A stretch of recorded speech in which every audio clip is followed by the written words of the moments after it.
Good morning mga amigo. Ngayon is meron kaming biglaang rides ng aking bayaw and ng isa naming tropa, no? Ewan ko lang kung saan kami pupunta, pero ang unang pinagkasunduan namin is Lakeshore. So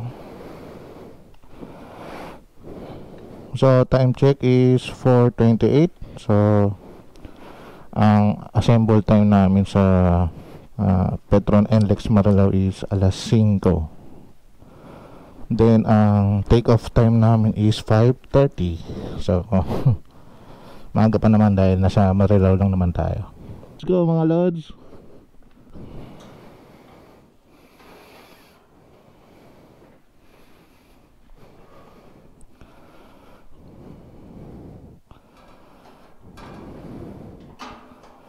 So ang gamit nga pala natin is ang NK400.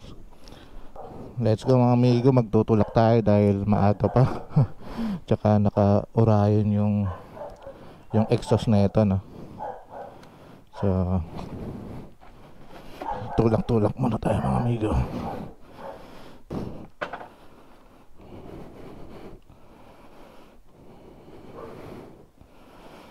Doon tayo mag-start sa baba.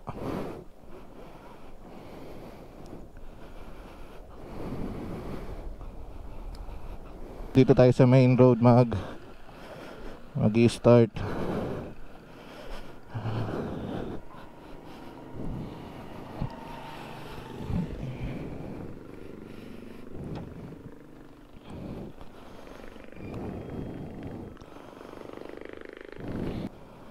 So para hindi mabulabog yung mga kapitbahay, dito tayo sa main road. So tapat ng Brain Buckets Helmet Shop. Ingay mga loads, nakakaya. So ngayong araw, mag-first impression din tayo sa bike na to, no? So ito ang ating gagamitin, NK400. I think 2019 model. So kita-kits na lang tayo mamaya mga amigo pag medyo maliwanag na. So let's go. Let's go.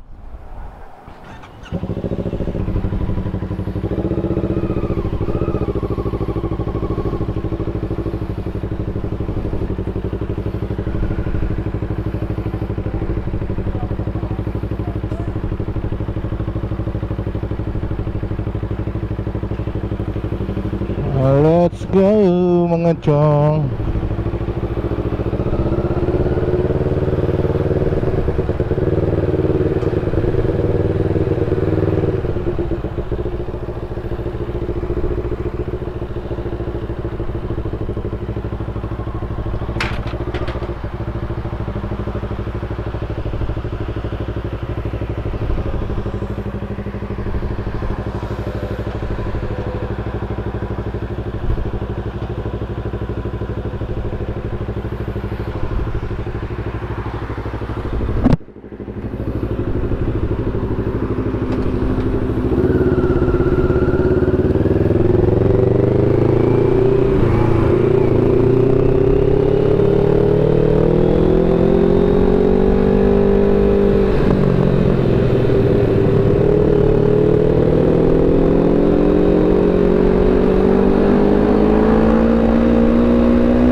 magra-rides naman ni Bayaw, no? And ang aming tropa na si Aldrin. So tara mga amigos, samahan nyo kami sa aming ride. So let's go.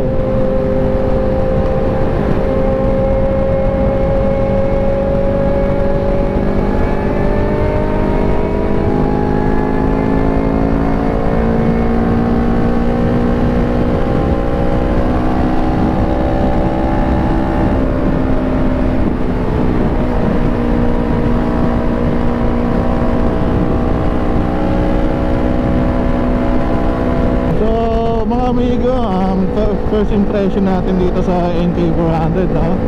So yung pagkuha ko nito, ang napansin ko agad is yes, totoo nga, mabigat mga amigo, mabigat talaga si NK400, pero in a good side na mabigat siya. So ito nga, stable siya sa expressway. So malaking tulong yung weight nitong NK400 sa expressway, lalo na itong expressway is syempre mahangin talaga siya. Kung tatakbo ka ng 80 to 100 talagang medyo may hangin, no? At lalo na kung mag-overtake sa yung mga ganyan, yung mga mabibilis sa sasakyan o malalaking sasakyan. So malaking tulong din ang bigat ni NK400, no? So sa power is para sa akin as a beginner naked big bike, so goods na good si NK400. So hindi ganun ka-torque na pag binira mo yung throttle is kala mo mag-wheeling, kayang i-handle. Kung gagamitin ito daily riders, syempre pag nasa malayong probinsya kayo, no? O nasa probinsya kayo and dumadaan kayo sa expressway, so tamang-tama ito, no?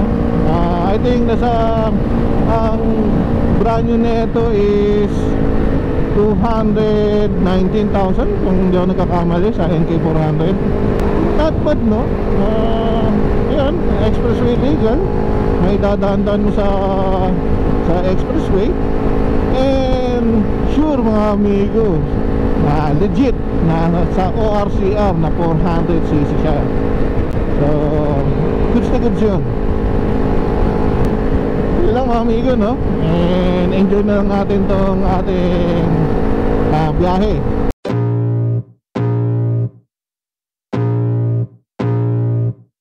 I can feel the blood creeping up from the heathens. Got will, got fight, got pride, got reason. If they wanna go eat, then you know I'm gon' feed them. If you're coming for me, hope you're ready for a demon. I got eyes in the back of my head, I'm seeing. Take me for granted and you know I'm leaving. I'ma take what's mine with the webs I'm weaving. I could take this crowd from seeing to believing. Got a taste for blood and my tongue keeps bleeding. From the words I spit, so sharp, so freezing, so cold. Behold, frostbite they feeling. I could tear you apart or I could go heal them. Don't believe in fate, don't believe in ceilings. I just need a taste and my mind starts peeling. I don't pace myself, I grind on kneeling. Got lust for change, I just love the feeling.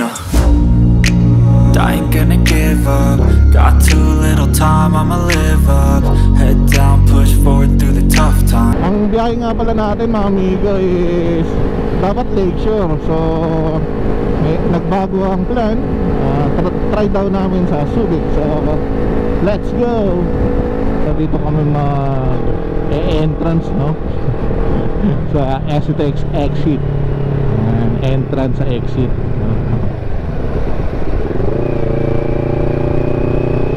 Puro expressway gaming kami mga amigo.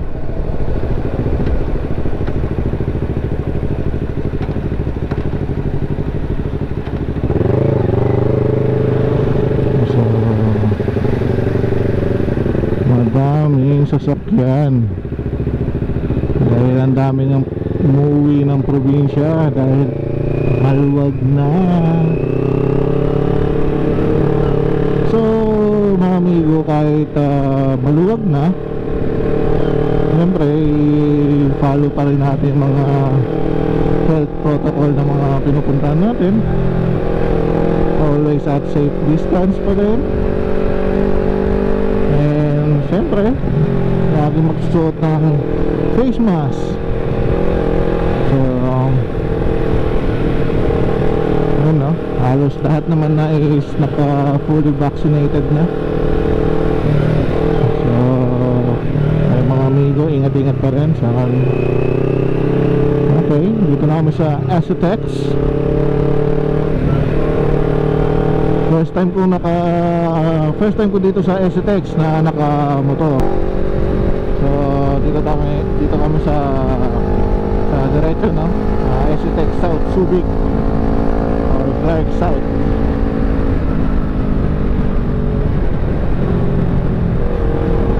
So matagal-tagal din tayo hindi nakapunta dito sa Subic, mga amigo.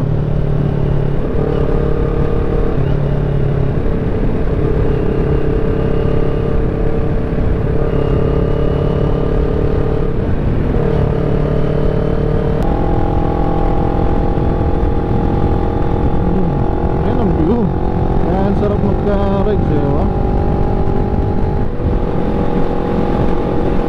Wow, sarap ng simoy ng hangin, mga amigo.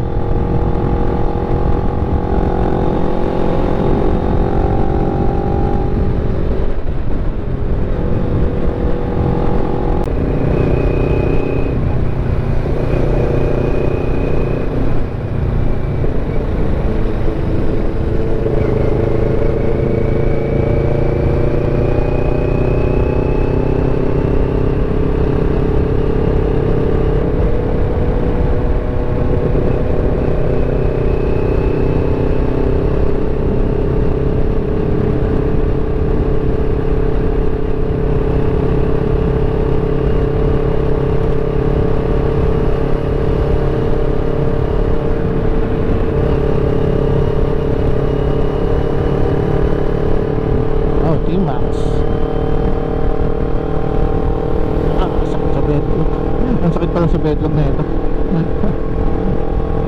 Ayan, isa rin naramdaman ko yung masakit sa sa hard-boiled egg. Medyo masakit.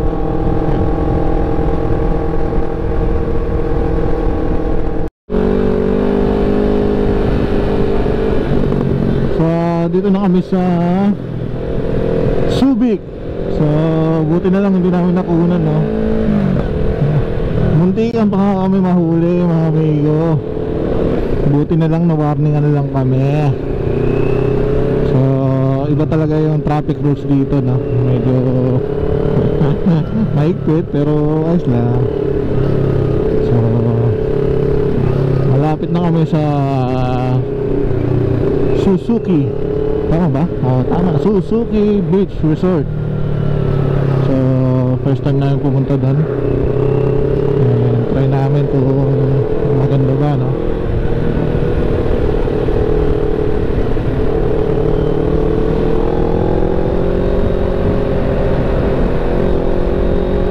So today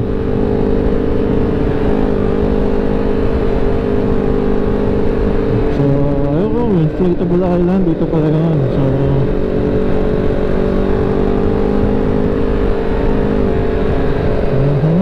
okay.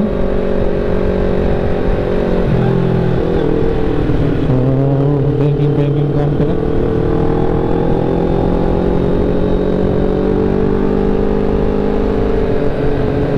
Okay, yan pala yung Inflatable Island, no? Ganda dito lang pala.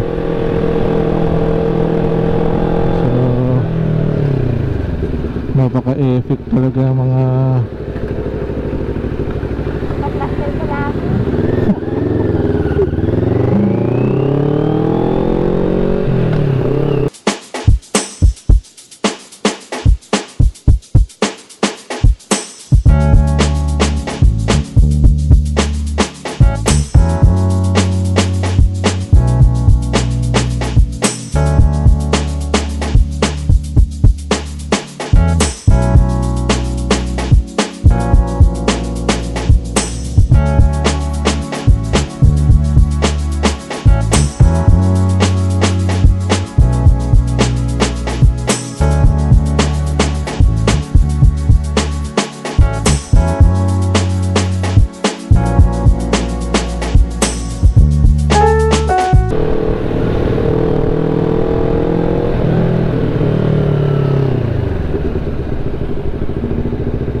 ano, Suzuki Beach Hotel and Long Stay Resort. So try natin, check natin mga amigo.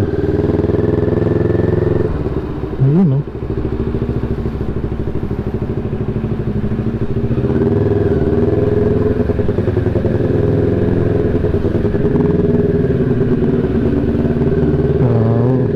Welcome at Suzuki Beach Hotel and Restaurant.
Dapat pala Suzuki yung motor dito.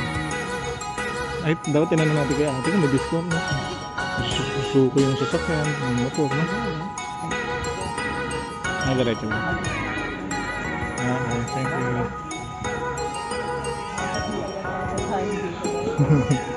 Okay, may pool din pala.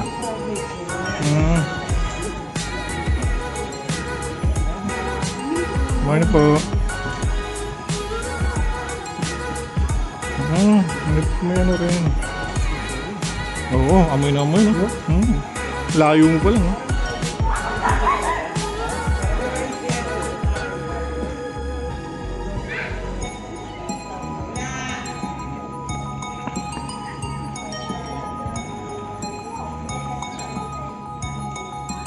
What's up mga amigo? So tapos na kami mag-breakfast sa Suzuki Beach Resort. So